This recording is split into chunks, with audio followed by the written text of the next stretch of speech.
тази общност попаднахме хора с различни професии, част от нас родители, други учители, педагози, хора с опит в образователната система.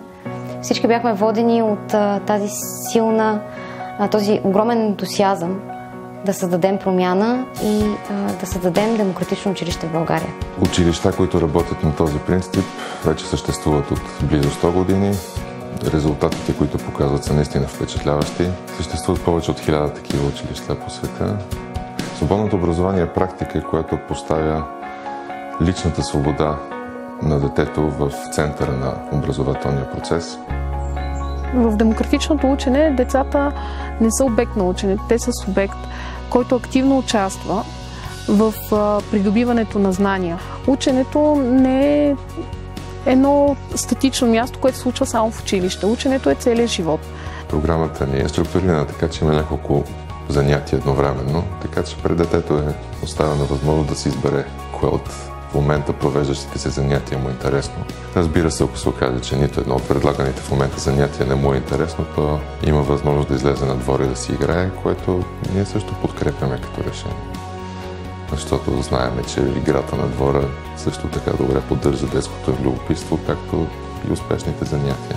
Те влизат в занимания по собствено желание, водени от собствения си интерес.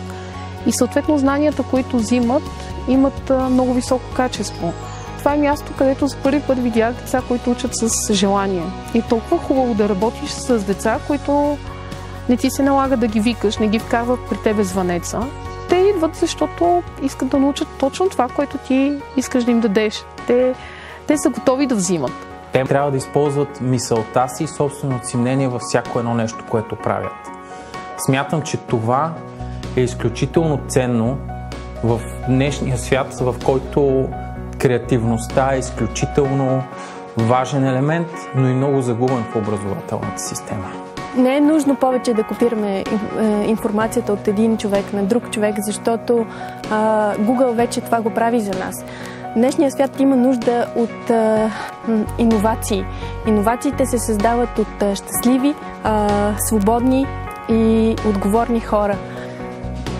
Съвременният човек има съвсем нови хоризонти. И това, което ние създаваме за нашите деца. Място, където те да разбират света и себе си и да търсят с интерес.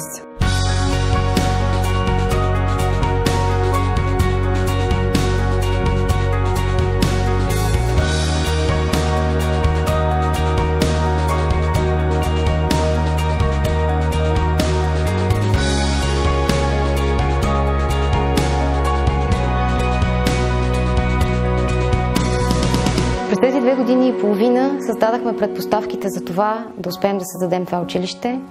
Проведахме редица обучения, свързахме се с международни организации, които да бъдат наши партньори в този процес. Създадахме екип от хора, които са готови да развиват този образователен модел в България. Всички ние, които имаме деца, се опитваме да направим най-доброто за тях. Да бъде детето в центъра на една образователна политика. И в световен мащаб това е една тенденция, която е подета отдавна и се развива. Опитваме се да направим същото и тук. Опитваме се с наши собствени средства. Имаме нужда от подкрепа, защото доброволният труд не стига за всичко. В някои случаи просто са нужни пари. Но всъщност, освен пари, за нас е много важно да видим подкрепата на хората, че това, което правим, има смисъл.